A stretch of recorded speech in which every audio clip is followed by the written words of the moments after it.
Yes, नमस्कार to all the students of Trinity batch. Hello बच्चों, कैसे हो? और ये 2-3 दिन की छुट्टियों के बाद, फेस्टिवल्स के बाद अब हम आ गए हैं वापस से तुम्हारे लिए लेकर वही सबसे इम्पोर्टेंट सीरीज जो अभी चल रही है, ठीक है, जिसका हम सबसे बेस्ट यूटिलाइजेशन कर रहे हैं यार। जेई के लिए सबसे इम्पोर्टेंट सीरीज मुझे लगती है ये है, क्योंकि ये शॉर्ट वीडियो सीरीज है यार। इसमें हम वही बात कर रहे हैं जो to the point JEE exams में तुम लोगों के लिए जरूरी। ठीक है, ठीक है। तो मेन इस पे एम्फेसिस किस पे था सर? Question practice. अब आज स्प्रिंग के टॉपिक को थोड़ा हम समझ के, उसकी डेप्थ में जाके, उसके कंसेप्ट को पकड़ के किस पर आ जाएंगे? किस पर आ जाएंगे? उसके ही न्यूमेरिकल प्रैक्टिस पर। तो यही मेन चीज आज तुम्हें मैं कराने आया हूँ। स्प्रिंग्स में कोई फिर दिक्कत आने वाली हमें है कि नहीं? कोई भी दिक्कत नहीं आएगी अगर स्प्रिंग्स हमने इस तरीके से पढ़ लिया तो। पक्की बात है, पक्की बात है, ये बढ़िया हो जाएगा। स्टार्ट कर दें? Shall we start? एक बार मुझे बता दो, आवाज़ मेरी ठीक आ रही है तुम लोगों को? आवाज़ ठीक आ रही है? थोड़ा सा चेंज कर दूं क्या आवाज़ को? Yes, now we will check. Okay, I think now the sound will be more loud and clear. चलो, तो आज स्टार्ट कर रहे हैं बच्चों। बहुत ही अच्छी चीज आपके register only on made JEE X platform which is springs with numerical practice. तो स्प्रिंग को समझाते हैं और फिर जो जो क्वेश्चन मैं तुम्हारे लिए लाया हूं ना यार, छाट कर ढूंढ कर बढ़िया वाले जेई कंसेप्ट्स के क्वेश्चन आज इधर लेकर आया हूं। चल रहे, आ जाइए। तो सर टुडेज एजेंडा में स्प्रिंग्स थोड़ा सा पढ़ लो, स्प्रिंग्स की बातें सुन लो, स्प्रिंग्स को रिवाइज कर लो।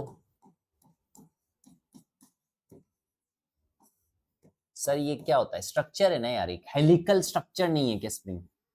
स्प्रिंग एक हेलिकल स्ट्रक्चर है, ठीक है। अब स्प्रिंग का या तो हम एक्सटेंशन करते हैं या कंप्रेशन करते हैं, ठीक बात है कि नहीं? या तो सर इसमें एक शब्द यूज आएगा बार बार, एक्सटेंशन करो, खींच दो, या उसका कंप्रेशन कर दो, सिकोड़ दो, दबा दो उसको। फाइन क्या? फाइन क्या? ठीक है। तो एक्सटेंशन करो या कंप्रेशन करो। तो एक्सटेंशन करें या कंप्रेशन करें तो इसके अंदर लगेगा एक रीस्टोरिंग फोर्स। फाइन, फाइन, यही पढ़ा था हमने, यही सुना है इसके अंदर।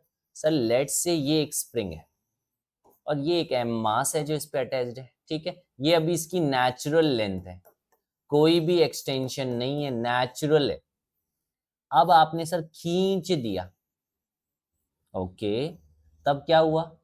तब ये हुआ कि थोड़ा सा आगे चला गया। कितना आगे चला गया होगा? लेट से एक्स। तो सर पीछे एक रीस्टोरिंग फोर्स लग रहा होगा ना, एफ। यस। और अगर सर हमने इसको कंप्रेस किया, इन दैट केस, तो ये जो लाइन थी इससे तुम एक्स अगर अंदर आ गई तो एक रीस्टोरिंग फोर्स एफ बाहर लगेगा। तो मैं एफ का नाम बोलना चाहता हूं यार, एफ का नाम इतना इंपॉर्टेंट है, उसका नाम है रीस्टोरिंग फोर्स।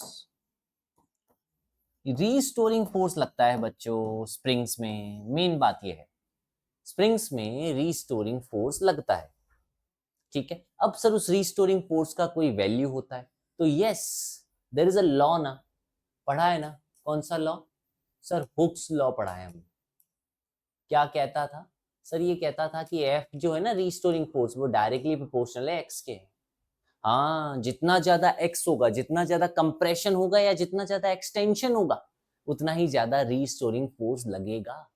ओके। और अगर आप इसको लिखना चाहते हो तो आप के कांस्टेंट तो लगाओगे, पर माइनस भी लगाना पड़ेगा सर आपको। क्यों माइनस लगाना पड़ेगा? क्योंकि सर रीस्टोरिंग फोर्स और उसके डिस्प्लेसमेंट की डायरेक्शन अपोजिट होती है, अलग अलग होती है, तो लगाना ही पड़ेगा, डेफिनेटली लगाना पड़ेगा। के का नाम क्या है बच्चों? What is the name of के? सर इसका नाम है restoring constant, restoring force constant. सही बोल रहा हूं क्या? अच्छा लग रहा है नाम? रीस्टोरिंग फोर्स कांस्टेंट इज के। फाइन, अभी आ रहा हूं इस बात पे। नेगेटिव साइन तुम्हें मैंने समझा ही दिया। फिर क्या बोल रहा था सर? ये जो रीस्टोरिंग फोर्स कांस्टेंट के आप लेकर आ गए हो, ये किस पे डिपेंड करता है? ये किस पे डिपेंड करता है? करता है किसी चीज पे? यार करता तो है, ये डिपेंड किस पे डिपेंड करता होगा सर? ये तो मैंने बोला ये दो चीजों पे करता है यार बेसिकली। एक तो होता है नेचर ऑफ स्प्रिंग, मतलब मटेरियल ऑफ स्प्रिंग ना, मानते हो कि नहीं बात? स्प्रिंग अगर कॉपर की बनी है या आयरन की बनी है तो क्या उनका नेचर बिहेवियर अलग अलग नहीं होगा? एक्सटेंशन कंप्रेशन अलग अलग नहीं होगा क्या बच्चों? होगा। के उस पर डिपेंड करता है। और किस पे डिपेंड करता है? एक होता है लेंथ ऑफ स्प्रिंग। यार स्प्रिंग के डायमेंशंस रोल नहीं प्ले करेंगे क्या? तो मैं बेसिकली लेंथ की बात कर रहा हूं। Even we have a diameter of spring also, diameter of spring also plays a role, but we are taking this thing, sir, different nature means different k, and sir different length मतलब different k। तो मैं length से जोड़ना चाहता हूं k को। अब मेरे को यहाँ टेंशन चाहिए, k is inversely proportional to length बच्चा,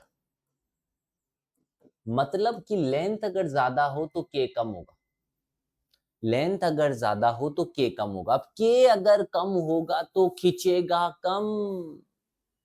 मैं एक बहुत शानदार लाइन लिख रहा हूं, एग्री करते हो तो बताना। if k is more, extension x will be less। यार k और x इनवर्स हैं, और अगर लंबाई ज्यादा है तो k कम है, और जिसका k कम है वो खींचेगा ज्यादा।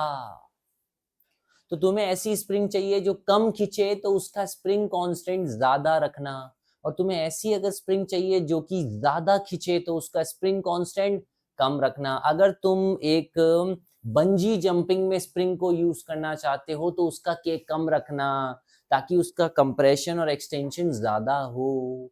पर अगर तुम ट्रेन की बोगीज के बीच में अगर स्प्रिंग लगाना चाहते हो, ट्रेन की बोगीज के बीच में, तुम नहीं चाहते कि वो कोलाइड करे, तो k की वैल्यू ज्यादा रखना। समझ गए मेरी बात? हम्म।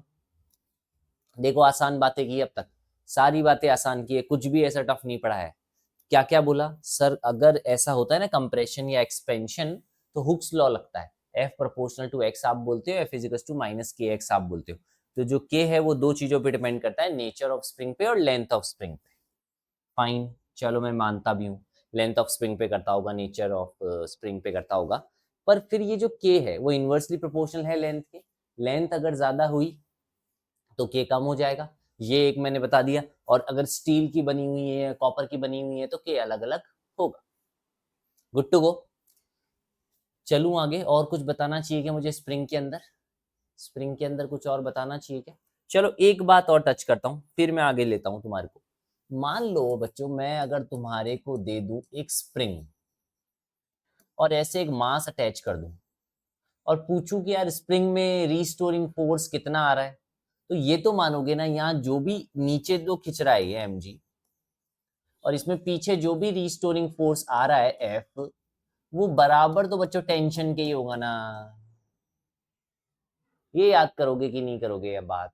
चाहे ये स्प्रिंग चले, चाहे रेस्ट पे, सॉरी, चाहे ये मास चले, चाहे रेस्ट पे रहे, इसके अंदर जो भी स्प्रिंग में रीस्टोरिंग फोर्स आएगा वो टेंशन के इक्वल हो। ये अच्छी चीज है। कई बार इस ये टेंशन वाले क्वेश्चंस में ये कंसेप्ट हमें बहुत काम आता है। फाइन, फाइन, ठीक है। एक तो ये बात ले लो, इसके बाद और कुछ सीरीज और पैरेलल कॉम्बिनेशन भी लेते हैं फिर। चलो एक और बात लेते हैं सर, कॉम्बिनेशन ऑफ स्प्रिंग। वैसे क्वेश्चंस में इसके कितने लाया हूं वो अलग बात है, इसके क्वेश्चन ज्यादा वर्क एनर्जी में ही करवाता हूं मैं, कॉम्बिनेशन ऑफ स्प्रिंग के ये यहाँ नहीं करवाते हैं ज्यादा हम, पर ठीक है, फिर भी एक बात है तो समझ सकते हैं कि सीरीज कॉम्बिनेशन आप स्प्रिंग का कर सकते हो, और चाहो तो पैरेलल भी कर सकते हो। तो अगर आप सीरीज करोगे तो इसका नेट के ये होगा भैया, उल्टा होता है रेजिस्टेंस से, याद रखना। और अगर पैरेलल करोगे तो जो के इक्विवेलेंट होगा, के इक्विवेलेंट जो होगा वो होगा, वो होगा सर, ठीक है चलो ये बात तो हम मानते हैं, पर जब हम सर एक बात ध्यान रखते थे कि रेजिस्टेंस वाले में, 10th क्लास में रेजिस्टेंस वाले में करंट सेम हुआ करता था, तो सीरीज में ऐसी क्या चीज है जो सेम हुआ करती है? सीरीज में ऐसी क्या चीज है? सर आप देखिए, आपने फॉर्मूला लिखा है F इज टू के एक्स, F इज टू के एक्स, तो तुम्हें क्या लगता है के तो अलग अलग है, तो एफ और एक्स में से कौन अलग है सीरीज के अंदर? तो मेरी बात सुनो यार, मेरी बात सुनो, रीस्टोरिंग फोर्स रिमेन सेम। लिख रहा हूं मैं एक लाइन, सुनना फिर प्रूव करूंगा। Restoring force remains sir same. और अगर ऐसा कह रहे हो कि वो सेम है, एक बार सीरीज में जोड़ के दिखाता हूं स्प्रिंग को। लास्ट पॉइंट चल रहा है, फिर क्वेश्चंस पे आ रहा हूं बच्चों, ध्यान देंगे। ये थोड़ी सी गड़बड़ बन गई, एक बार हटाओ, ये लो अब लेना। सर पहली स्प्रिंग, सर दूसरी स्प्रिंग, इसका K1 वैल्यू, इसका K2 वैल्यू, ठीक है ऐसा। और अब इस मास को हमने खींच दिया इधर, तो दोनों में खिंचाव अलग अलग होगा कि नहीं? पर दोनों पे फोर्स तो सेम ही लग रहा है, दोनों पे फोर्स तो सेम ही लग रहा है, पर खिंचाव दोनों का अलग अलग हुआ क्योंकि मटेरियल दोनों का अलग अलग है। पर अगर इन्हीं दो को बच्चों बताना, तुम लोग मुझे समझाना, तुम लोगों को क्या लगता है अगर तुम ऐसी दो स्प्रिंग्स को ऐसे लगाओगे, K1 K2 लगाओगे, तो व्हाट यू थिंक? सर हाँ एक्सटेंशन तो सेम होगा, एक्सटेंशन तो सेम होगा, परंतु फोर्स दोनों अलग अलग एक्सपीरियंस करेगी, तभी ऐसा हो सकता है, तभी ऐसा हो सकता है। फाइन फाइन, चलो एक बार कोशिश करते हैं ये निकालने की, फिर और समझ में आएगा तुम्हें। तो सर एक में मान लो x हुआ, तो एक में x1, तो x is equal to x1 plus x2 से ही शुरू करूँ। और x का फॉर्मूला अगर मैं लिखने गया तो मैं लिखूंगा f अपॉन k इक्विवेलेंट, इधर लिखूंगा 1 अपॉन f अपॉन k1, इधर लिखूंगा f अपॉन k2। और अगर ऐसा मैंने किया तो मेरा फॉर्मूला तो यही बनाना मेरे भाई, बना बना। इधर क्या लिखेंगे सर फिर आप? इधर पता है मैं क्या लिखूंगा? इधर मैं लिखूंगा extension is same. What to write? हाँ sir extension is same, good to go. अगर एक्सटेंशन सेम है सर, खिंचाव सेम है, तो मतलब शायद फोर्स दोनों ने अलग अलग लिया है, डेफिनेटली लिया है। और एफ को क्या लिखना चाहिए सर? के इक्विवेलेंट इंटू एक्स, इसका K1 इंटू एक्स, इसका K2 इंटू एक्स। सर ये इधर से जाएगा इधर, ये बन जाएगा। तो series and just a parallel combination of spring, जहां यूज आएगा मैं इसका एप्लीकेशन समझाऊंगा। अभी तुमने ये याद किया कि सीरीज में 1 अपॉन का फॉर्म होता है, रेसिप्रोकल का फॉर्म होता है, पैरेलल में डायरेक्ट फॉर्म होता है, ठीक है। रीस्टोरिंग फोर्स इसमें सेम रहता है, इसमें एक्सटेंशन सेम रहता है। दिख रहा है डायग्राम से बहुत क्लियर मैंने समझा दिया कि ये दोनों सेम खिंचेगी। चलिए आई होप क्लियर है। और बाकी बातें क्वेश्चंस के साथ पूरी पूरी करूंगा, कुछ नहीं छोड़ूंगा, एक एक चीज समझाऊंगा। जो अभी कराया 10 मिनट में उसको इंप्लीमेंट करूंगा आगे के 20 मिनट में, 25 मिनट में। बस आगे के 20-25 मिनट में चाह रहा हूं तुम लोग इधर ध्यान दो तो मजा आ जाएगा। देखते हैं sir, an ideal spring with the pointer attached to its end, दिख रहा है, hangs next to the scale which is, अच्छा 100 न्यूटन जब वेट लगाया तो उसने वैल्यू दिखाई 40।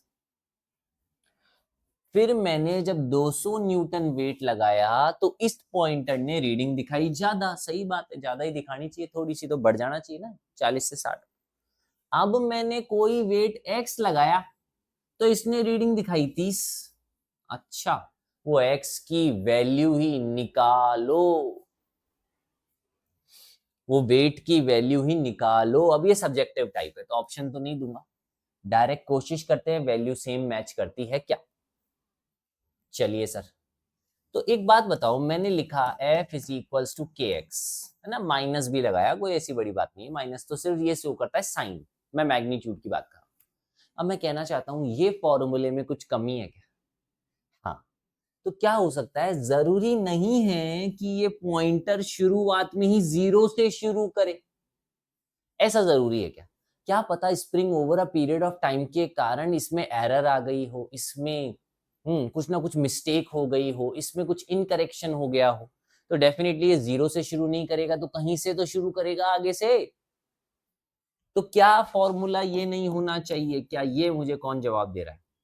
के एक्स प्लस एल, क्योंकि मुझे नहीं पता कि ये एग्जैक्टली 0 से शुरू कर रहा है कि नहीं, तो मैंने एल मान लिया कुछ।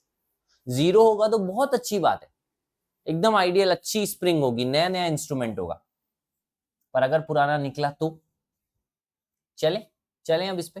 तो एक वैली इक्वेशन बना रहा हूं, 100 बराबर के, तो मुझे पता नहीं है ना, नहीं पता। एक्स मुझे पता है पहले वाले केस का यार, 40 प्लस एल, पहली इक्वेशन।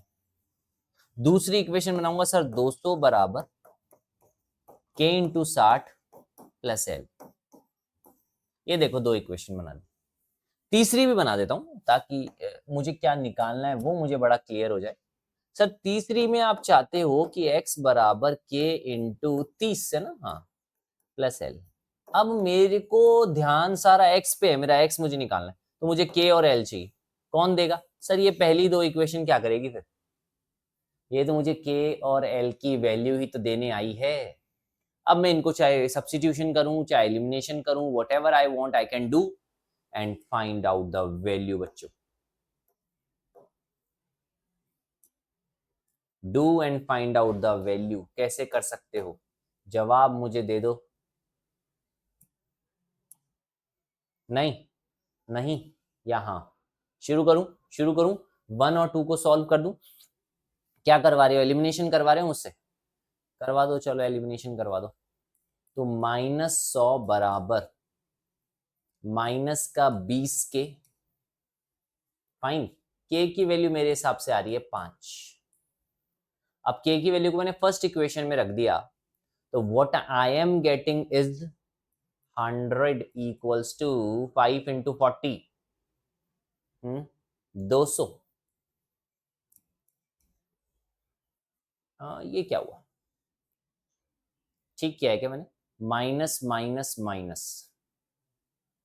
ये कट गया, माइनस का 20 के, -100, के का वैल्यू 5। अब के का वैल्यू जब 5 मैंने फर्स्ट इक्वेशन में रखा, तो 100 equals to 40 into 5, 200 plus L. L का वैल्यू यस मेरा आ रहा है 100, माइनस का 100 वो भी ओके, फाइन। तो x इक्वल्स टू के 150 माइनस का 100, देखना एक बार l माइनस का 100 रख रहा हूं। x मेरा आया 50 न्यूटन, 50 होना चाहिए आंसर, और आंसर ठीक भी लग रहा है मेरे को। हाँ यार नहीं, यार नहीं नहीं, हाँ हाँ कम होना चाहिए, सही है आंसर, सही है। फिर तो चेक करें एक बार, 50, क्योंकि 100 40 पे था ना, तो 30 पे तो और कम आना चाहिए ना, 100 से आंसर आ गया। एल का वैल्यू आ गया -50, ओ सॉरी -100, वैल्यू पुट कर दी। ठीक है, बात समझ में आ रहा है क्या? ऐसे क्वेश्चंस अगर हम आपको कराएं तो आप कर पाएंगे? एक बार क्वेश्चन नंबर 2 को छोड़ के 3 लेता हूं, ताकि तुम लोग एक फ्लो में आ जाओ, एक रिदम में आ जाओ, फिर मैं करवाता हूं वाला। बहुत इजी इजी क्वेश्चंस अब लेकर आया हूं, देखना, सिंगल करेक्ट टाइप, तुम लोग अब आंसर दे सकते हो इसका। Sir the tension in the spring is, अच्छा टेंशन इन द स्प्रिंग मतलब तो होता है रिस्टोरिंग फोर्स। अब देखो यार, स्प्रिंग में टेंशन तभी आती है जब वो किसी एक तरफ बंधी हुई हो। अब तुम चाहो तो इधर निकाल लो, चाहे इधर निकाल लो, तुम्हारी मर्जी हो जिधर निकाल लो। मान लो मैं तो इधर मान लिया इसको, तो भैया टेंशन कितनी आ रही है? 5 ही तो आ रही है। वही रिस्टोरिंग फोर्स होगा, कुछ अलग होगा क्या? मेरी बात सुनो, ये जो स्प्रिंग फोर्स लाने के लिए या टेंशन लाने के लिए कहीं ना कहीं बंधा होना जरूरी है, किसी ना किसी सॉलिड सपोर्ट के अटैच होना जरूरी है। अब अगर तुम इसको सॉलिड सपोर्ट मान लो तो 5 आएगा आंसर। चलो सर इसको नहीं मान रहा, इसको मान लो यार, इसको मान लो तो भी आंसर 5 ही आएगा, अलग थोड़ा हो जाएगा। समझ गए? सॉलिड सपोर्ट इज नीडेड, और एक तरफ से 5 लग रहा है, तो फिर वो सॉलिड सपोर्ट के ऊपर कितना दिख रहा है मुझे? टेंशन कितना लिखा हुआ दिख रहा है? 5 ही दिख रहा है, वही आंसर होगा फिर, है ना? आई होप ये क्लियर है। आगे चलते हैं। अब ये थोड़ा सा सब्जेक्टिव क्वेश्चन, मतलब थियोरेटिकल क्वेश्चन, सब्जेक्टिव से तो मतलब है थियोरेटिकल क्वेश्चन, सिंगल करेक्ट। एक स्प्रिंग बैलेंस और एक फिजिकल बैलेंस। फिजिकल बैलेंस मतलब तराजू, देखा है ना, तराजू जिसको तोलते हैं, एक तरफ रखते हैं वेट, एक तरफ रखते हैं। तो वो तराजू। तो ये फिजिकल बैलेंस मास मेजर करता है। मेरी बात सुनो अब तुम लोग, स्प्रिंग बैलेंस मेजर करता है वेट, और ये फिजिकल बैलेंस मेजर करता है मास। और तुम्हारे को एक बात पता है ना कि मास कभी वेरी नहीं करता, नहीं करता, मास कभी वेरी नहीं करता ना। एक बात ये ध्यान रख के आगे चलते हैं। अब इन दोनों पर मासेज रखे हैं, सेम मास, इक्वल मास, पढ़ लो। Now if the lift starts moving upward, ये लिफ्ट है, इफ इस लिफ्ट में ही एक तो है स्प्रिंग, मास है m, और इसी लिफ्ट में तराजू भी है।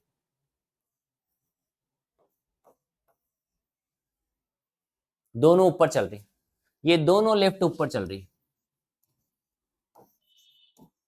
तो भैया लिफ्ट वाला केस का टेंशन तुम्हें पता है यार। अब इसमें कुछ भी ऐसी दिक्कत नहीं होनी चाहिए, G प्लस है ना, है ना। तो ये कैसे किससे आता था सर? ये सूडो फोर्स से आता था, नहीं आता था? ये सूडो फोर्स के कंसेप्ट से नहीं आता था। अगर सूडो फोर्स का एक कंसेप्ट लगाया जाए, जो पर्सन यहां से खड़ा होकर देख रहा है तो वो कहेगा नीचे एक लगेगा एम ए, तो ये टेंशन होगी। पर इसमें भी नीचे अगर एम ए लगेगा तो वो तो इस पे भी लगेगा और इस पे भी लगेगा ना मेरे भाई, या एक ही पे लगेगा? मुझे तो ये बता दो, एक ही पे लगेगा क्या? नहीं ना, नहीं ना, दोनों पे लगेगा ना।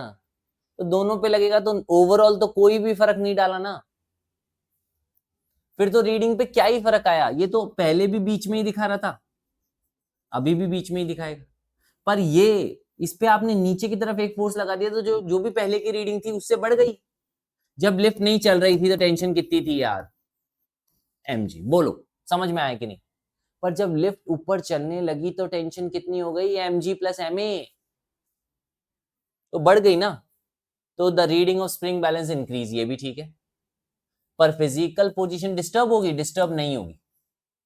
रीडिंग अनचेंज नहीं, डिक्रीज नहीं, the reading increase and the physical, ये and the physical balance will remain in equilibrium, क्योंकि सूडो फोर्स सेम लगेगा दोनों पे। a mass of 10 kg 20 kg are kept connected, ठीक।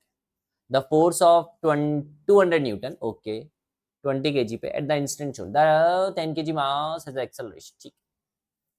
इसका एक्सेलरेशन तुम्हें गिवन है यार, a1 मान लू क्या 12, और इसका मान लेता हूं A2, और यही पूछा गया है हमसे। तो क्या दिक्कत है? A2 ही तो निकालना है तुम्हें। सर इस 20 kg पर आगे लग रहा है 200, ओके, और पीछे लग रहा होगा टेंशन, मतलब रीस्टोरिंग फोर्स। अभी बोला था, अभी बोला था, दोनों बीच में बंध रहा है, मतलब टेंशन मतलब रीस्टोरिंग फोर्स। और एक्सेलरेशन तुम बोल रहे हो इधर, तो 200 माइनस एफ बराबर 20 इंटू A2। अब कौन रोक रहा है तुम्हें आंसर निकालने से? एफ। एफ ये देगा, आगे लग रहा है ना एफ, इस पे एफ पीछे लग रहा है, तो आंसर आ गया लो तुम्हारा। एफ बराबर 10 इंटू 12 विच इज 120 न्यूटन। इधर 120 रखो तो सर 80 बराबर 20 इंटू A2, और A2 का आंसर हुआ sir 4 metre per second square. Answer good, good to go. देखो कैसे हम कंसेप्ट समझ के स्पीड में क्वेश्चन कर पाते हैं, यही है बेनिफिट। समझ गए बात? समझ गए बात? आ जाओ तो आ जाओ, आ जाओ, आ जाओ जी, आ जाओ जी। An ideal spring is compressed and placed horizontally between the vertically fixed wall and the block free to slide। अच्छा ठीक है, ठीक है, ठीक है। The system is released from the rest। The graph which represents the relationship between the magnitude of acceleration A of the block and the distance x traveled by it। पर यार bracket में लिखा है as long as the spring is compressed। अच्छा ठीक है, सुनना मेरी बात। ये शायद ये कहना चाह रहा है कि ये जब ब्लॉक ऐसे आ जाएगा ना तो ये स्प्रिंग हो जाएगी कंप्रेस। तो ये जब दब रही है तो इस पे रीस्टोरिंग फोर्स इधर लग रहा है, एक्सेलरेशन भी इधर ही आएगा छोड़ते ही, तो ये इधर तक आ जाएगी, इधर से ये इधर तक आ जाएगी, तो एक्सेलरेशन की डायरेक्शन भी यही होगी, एक्सेलरेशन की डायरेक्शन भी यही होगी, और लेफ्ट साइड है तो नेगेटिव डायरेक्शन है ये तो। तो देखो M A M A M A बराबर के एक्स, के एक्स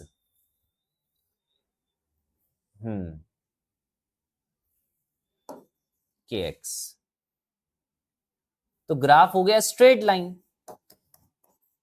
अरे ए और एक्स के बीच में ग्राफ कैसा हो गया, स्ट्रेट लाइन हो गया कि नहीं हो गया, स्ट्रेट लाइन हो गया, पर मुझे लग रहा है माइनस भी आएगा क्योंकि नेगेटिव डायरेक्शन है ना, तो स्लोप नेगेटिव है, स्ट्रेट लाइन पर स्लोप नेगेटिव है, ऐसा कोई ऑप्शन ढूंढो, देखो सही है भाई, बिल्कुल ठीक है, थर्ड। अच्छा देखो कंफ्यूजन या तो फर्स्ट में होती है या थर्ड में होती है, ये तो पक्की बात है, ऐसा पैराबोला और ऐसे शेप तो नहीं है यहाँ पे, कहीं पे भी स्क्वायर तो नहीं है, तो वो दोनों तो तुम हटाओगे ही ना, वो तो इनवर्स के लिए गया, वो उसके लिए गया। अब इन दोनों में से चूज करना है, तो तुम्हें दिख नहीं रहा कि एक्सेलरेशन नेगेटिव डायरेक्शन में जा रहा है, और तुम एल मान लो तो ये तो हो ही जाएगा अच्छे से, है ना। ठीक है ठीक है, आई होप समझ में आया है, नहीं तो ऐसी कोई बड़ी बात नहीं है, एक तरीके से और मैं समझा सकता हूं। मैं ये कहना चाहता हूं अगर तुम के एक्स नहीं मानना चाहते तो फिर तुम्हारे को ऐसे मानना पड़ेगा, एम ए बराबर K x plus L, plus plus नहीं, प्लस नहीं, माइनस है। अब तुम देखना एक बार, ए बराबर K x upon M minus के एल अपॉन एम, देखा स्लोप इंटरसेप्ट तो पॉजिटिव चाहिए हमें, अच्छा तो x तो माइनस का क्योंकि, और l प्लस का, तो बन जाएगा वो, कहने की बात है ये माइनस ये प्लस, ऐसी फॉर्म बनी, इसको इक्वेट कर देना y is equal to m x minus c से, और उसका ग्राफ वही होता है जो अभी मैंने दिखाया, देख लो। आगे आओ तुम लोग, ये देखो पहले भी बोल चुका सर, वेइंग मशीन का वही आंसर होता है जो कि टेंशन का आंसर होता है, वही आंसर होगा जो कि टेंशन का आंसर होगा, तो इसमें टेंशन और इसमें टेंशन सेम होगी, और ऊपर एक टेंशन होगी 2t, तो मेन मुद्दे की बात है टेंशन जहां ज्यादा वही आंसर होगा। तो देखो एक बार, दो ब्लॉक है M1 M2 मास के, उनकी अलग अलग वैल्यू, पहले M1 6 लो और 2 लो, फिर 5 लो और 3 लो, फिर 4 लो और 4 लो, W1 W2 W3 इसकी रीडिंग है वेइंग मशीन की, कौन सा करेक्शन, कौन सा रिलेशन सही है, कौन सा रिलेशन सही है, तो मैं ये कहना चाहता हूं कि W1 आंसर होगा T1 के बराबर, W2 आंसर होगा T2 के बराबर, W3 आंसर होगा T3 के बराबर, तो मेरा फोकस T1 T2 T3 पर है, और T का फॉर्मूला होता है बच्चों, याद है ना, भूल तो नहीं गए, एडवुड मशीन, कितना आसान कंसेप्ट था, इजी कंसेप्ट है। अब जिस M1 M2 तो सेम है सबका, देख लो 6 और 2 8, 5 और 3 8, 4 और 4 8, तो M1 M2 तो सेम हो गया। अब जिसका भी मल्टीप्लाई बड़ा होगा वही आंसर होगा, 6 इंटू 2 12, ये तो है 12, ये है 5 इंटू 3 15, और ये है 4 इंटू 4 16, कौन सा बड़ा है W3, तो W3 फिर W2 फिर W1, सबसे बड़ा W3, ऑप्शन 2 सबसे बड़ा W3 फिर W2 फिर W1, अरे ये तो सेम है, अरे व्हाट इज दिस,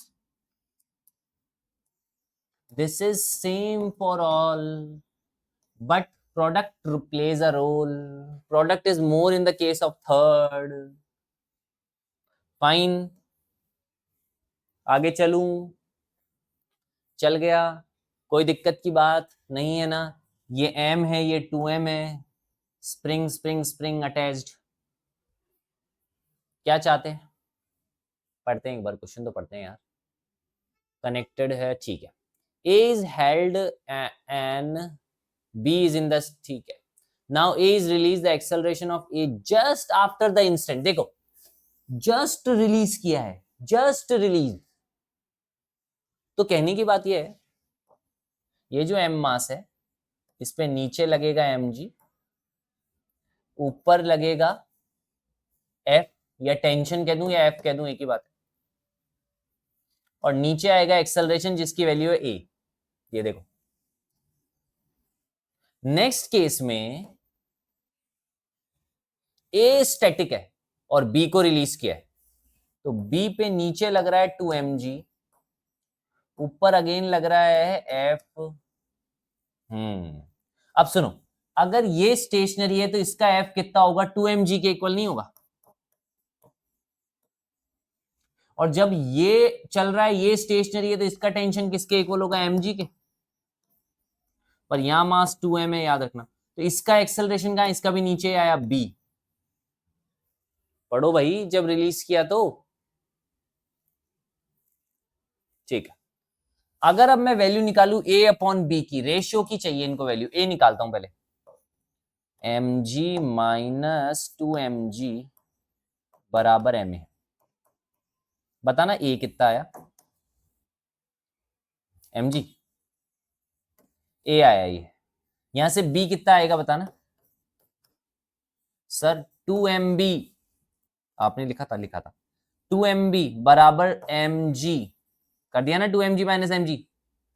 b आ रहा है भाई मेरा g/2, ये a आ रहा है मेरा mg, mb हटा दो, a तो मेरा आ रहा है g और b आ रहा है g/2, तो रेशियो आएगा 2। भाई a/b निकालना है, कहां है पढ़ो, ये रहा a/b निकालना है, 2 आ गया 2 आंसर। फाइन फाइन, चलूं चलूं, अब ये वैसा का वैसा क्वेश्चन दे दिया, तो सेम क्वेश्चन है अभी अभी जो बताया, सिर्फ क्या करना, चेक करना है तुम्हें, टेंशन चेक करनी है। इसमें मान लो T1, इसमें मान लो T2, इसमें मान लो T3, जिसकी ज्यादा हो उसी का x ज्यादा होगा। इसमें अब x के रिलेशन पूछा है, करके देखना, होमवर्क दे रहा हूं, आंसर बता देता हूं, पर 2 है आंसर, इसमें कोई दिक्कत नहीं मेरे को। अब देखो, ये आदमी ऊपर चढ़ रहा है इन सीढ़ियों पे, सीढ़ियों का मास कितना है, 5 किलो, आदमी का मास कितना है, 25 किलो, और कितने एक्सेलरेशन से जा रहा है, 1 के एक्सेलरेशन से जा रहा है। क्या चाहते हैं ये, रीडिंग ऑफ स्प्रिंग बैलेंस, वो जो ऊपर का स्प्रिंग। अब वो अगेन वही बात आ गई, मतलब निकालना है मुझे टेंशन, कोई दिक्कत की बात नहीं है। नीचे कौन कौन सा mg लग रहा है सर, मास आदमी का भी और इसका सिड्डी का भी, ऊपर टेंशन लग रहा होगा, ऊपर एक्सेलरेशन आ रहा है 1 मीटर पर सेकेंड स्क्वायर।